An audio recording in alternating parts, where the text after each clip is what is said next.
Please watch this video until the very end, it is extremely important. So yesterday, something very unfortunate happened to a friend of mine by the name of Jordan. So shoutouts to you if you're watching this, my man. But yeah, he basically got disqualified from YCS Los Angeles, the 250th YCS, on round 2, not for cheating or anything that he's done in the venue. Essentially, he was called to report to a judge and was shown a screenshot of him posting on a black market group on Facebook that he was looking to buy cards at the 250th YCS. You can look over his in-depth explanations, by the way, if you want to. I'm just going over things real quick. But yeah, he basically stated that he had intentions to buy these cards from vendors and not from players. Now, the judge told him that because he didn't specifically stated that he had intentions to buy them from vendors, the post could have been interpreted as trying to buy the cards from players on the floor instead. And of course, as you may know, buying cards and selling cards to other players on the floor at an event is actually against the Konami policy. So Jordan actually proceeded to show proof that he wanted to buy the cards from the vendors, and he showed screenshots of receipts and everything.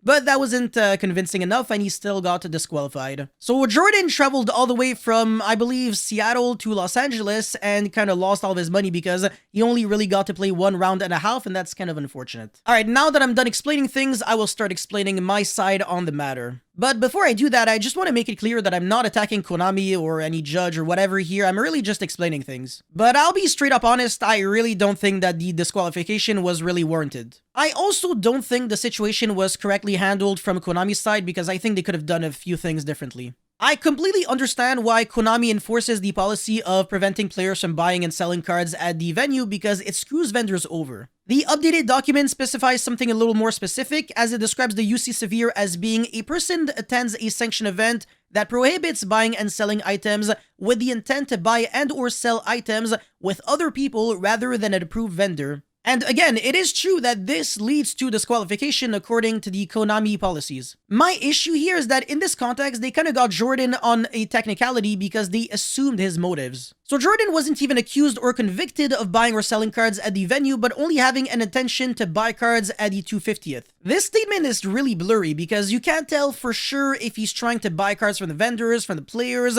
or from a completely different place altogether. So some people would make these kind of posts, but with no intentions of buying the cards in the venue, but rather outside somewhere else in the city because they actually want to get the cards early on. And sometimes people want to buy the cards before the Friday or something because they might need it for like a Thursday night locals or just to have like a clear mind.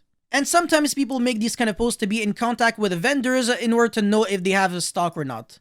So I've made a video in the past where I said that people should always assume the best from others, and I will stand by that until the day I die. Now, something else. Because of the fact that the judge saw the post on Facebook, he had the ability and the option to take preemptive measures instead of reactive measures. I think a more fair thing to do is warn players explicitly in order to make sure that they understand everything, and only punish them after they've objectively done something against the rules. Otherwise, you could extrapolate and interpret like unintentional misplaying as intentional cheating, which is asinine.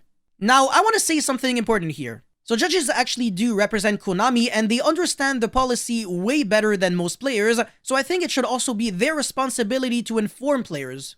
By the way, I am entirely conscious of the fact that it is the player's responsibility to understand the policy and also avoid these kind of situations altogether. I just think this punishment can be extremely unfair for like a first-timer, like a returnee, or someone who was disconnected from social media for a while. It is a very easy to misinterpret policy and can cause you a lot of harm if you're unaware of it. I almost want to believe that Jordan was kind of used as a scapegoat here to deliver a message because this never happened in the past with old policies. So now it's in the past and we can actually use the past as a point of reference for the future so that we can learn from this. Avoid making posts of buying or selling cards at a YCS, and if you do, you have to be really careful of your wording. You can get sharked even outside of the context of playing a match. By the way, something really stupid happened in the Pokemon TCG, so I'm actually really down to make a video on that, but I need 1,000 likes first, so make sure you smash the like and subscribe button, and I'll see you guys very, very soon. Peace.